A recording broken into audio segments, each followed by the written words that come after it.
Hello and welcome to the first video in my series, making a more historically accurate Mary Sanderson outfit. Now just to recap quickly, Mary Sanderson is one of the witch sisters in the Disney movie Hocus Pocus.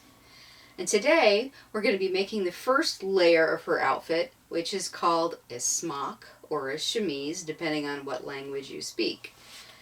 Now I'm going to be using a pre-made pattern. This simplicity pattern is really good. Most commercial patterns do not do historically accurate costuming well, but this one does. So I could recommend using it. You can also use this great book written by Linda Baumgarten from Colonial Williamsburg. And if you compare the pattern in this book to this pattern, they're really close. So either way, you're fine. I'm doing the cheater method because I'm busy, I have a full-time job, and I just want to make an outfit, so I don't want to bother doing my own measurements. But I will put a link in the information if you want to make a smock using your own measurements. Let's talk about color. In the original movie, Mary Sanderson is wearing an orange, what we would call today, peasant shirt. But back then, women didn't wear peasant shirts. They were wearing their smock or their chemise under their outfit or stays. So in the past, around 1690 when the movie takes place, during the witch trials, she would have been wearing a full-length smock, maybe down to her knees, and it would have been white. And this was going to protect her skin from her clothes and her clothes from her skin. So I'm going to be doing a white smock or chemise. And a friend of mine pointed out that Mary Sanderson dies early in the movie, spoiler alert, and being buried in the ground might have changed her white smock to orange. Totally possible, I suppose, but I'm going to go with white. Why does Mary Sanderson look like she does? Why is she costumed the way she is? The original costume designer for Hocus Pocus said that she based Mary's outfit on what she thought a baker would be wearing, because in the movie Mary does a lot of the potions and the baking.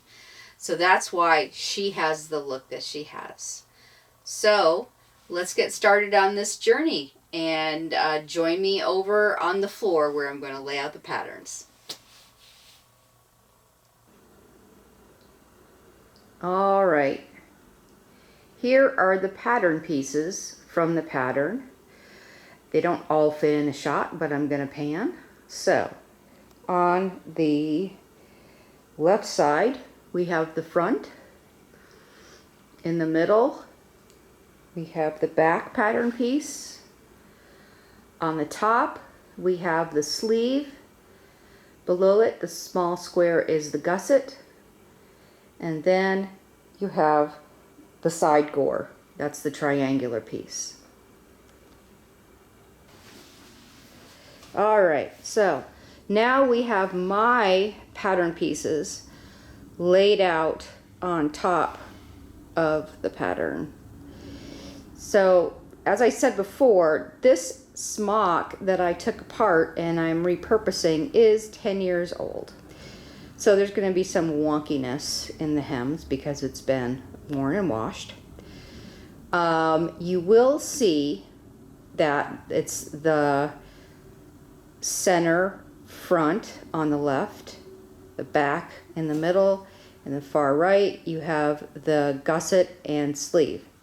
I've laid the gore over top of the back pattern piece, but I could have laid it over the front pattern piece just to show you that not every smock has to have gores. Sometimes smocks are just cut with a little flare, so basically the gore is already in the pattern piece. So now I am going to go to the next step. The first thing that we're going to do is sew the center front together, but I want to point out that I've added a piece to the shoulder here to make it wider. Since the original smock, the shoulder was very narrow. So we're going to make a French seam, and that means we're going to sew wrong side to wrong side together right down the center front. So that's what we're going to do here.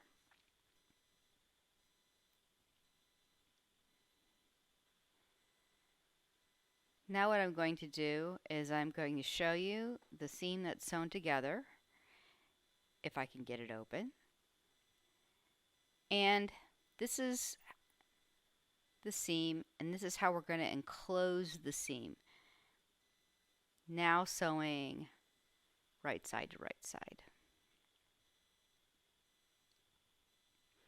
I've gone ahead and pressed the seam, and now we're going to sew it down the center front.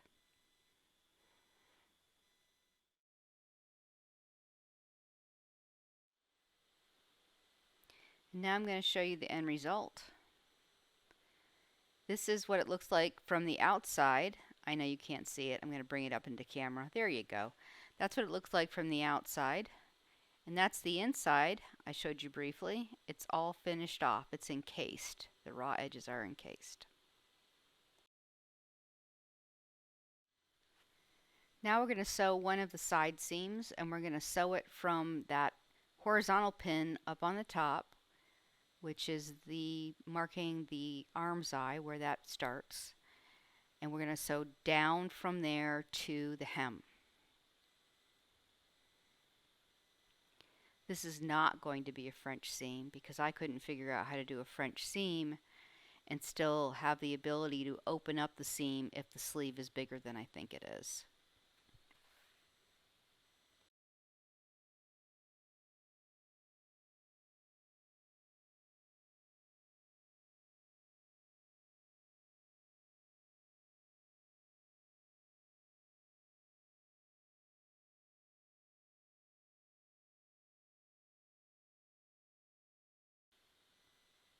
And now we're going to sew the other side of the garment.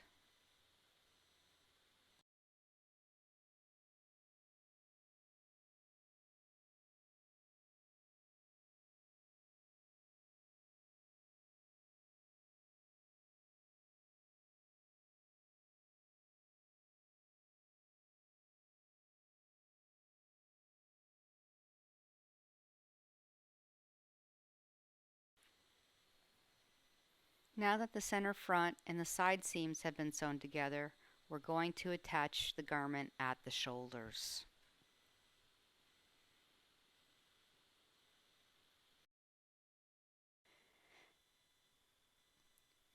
Since we finished the center front seam and also the side seams, now we're going to make the shoulder seams match together, wrong side to wrong side, and do French seams for the shoulders.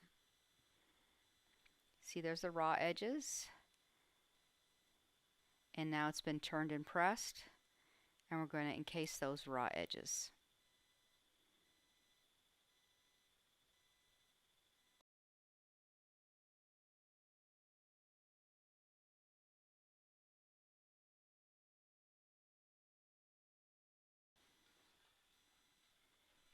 Et voila!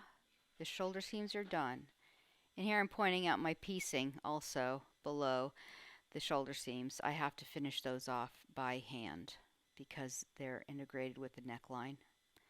And here we have the neckline. And I'm going to finish that off by hand.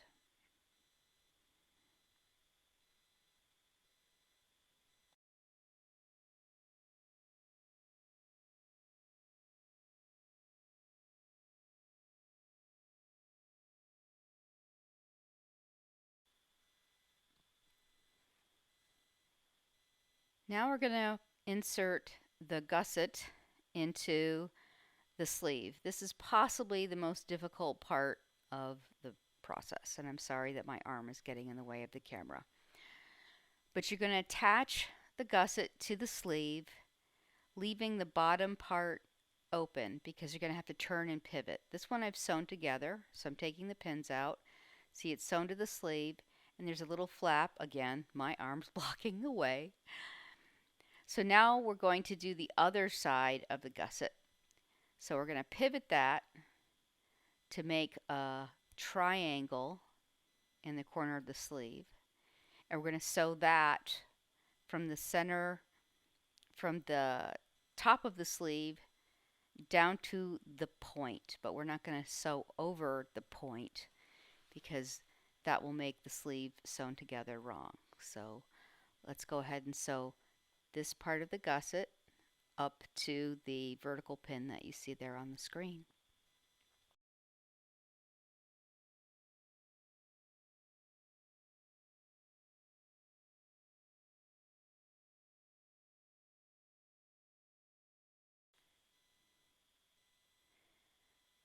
Now that the gusset is sewn into place on two sides, we have to sew up the length of the sleeve, as you can see here.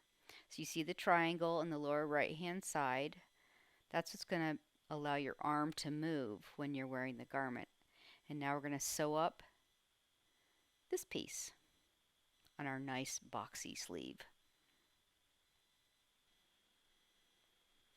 So let me take that away and sew it, and by the virtue of video editing magic, you can see the sewn sleeve. And now I'm going to compare it to the arm's eye on the garment, and whoops, I sewed the arm's eye shut a little too high, so I'm going to have to tear that out before I can pin the sleeve in.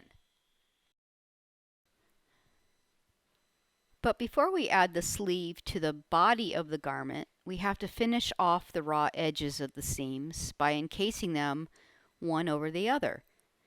As you can see, I've pinned all the seams shut. See you in a couple of hours.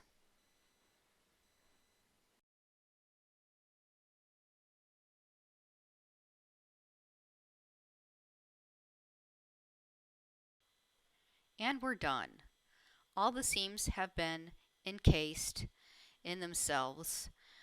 The seams been pressed open, turned under, and stitched down.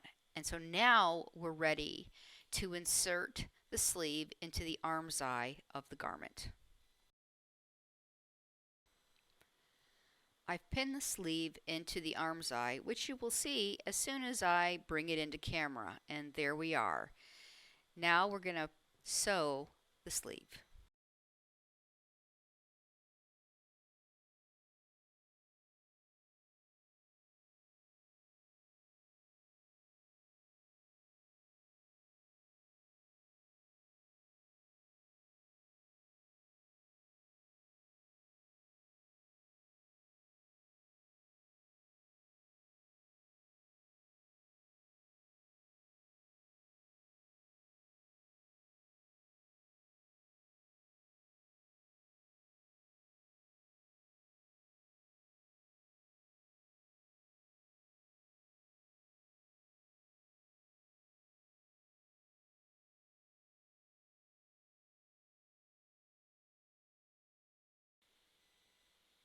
Now that the sleeves are sewn into the garment, I'm going to grade the seams, which means you cut down one side of the seam so you have less bulk in there.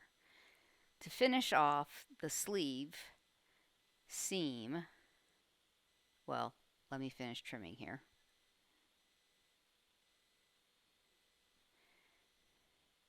To finish off the seam, you're now going to fold over the wider side of the seam allowance that's left and cover the shorter side. And this is going to be sewn to the body of the sleeve, which is going to give the sleeve more strength. So watch me while I pin this in fast motion.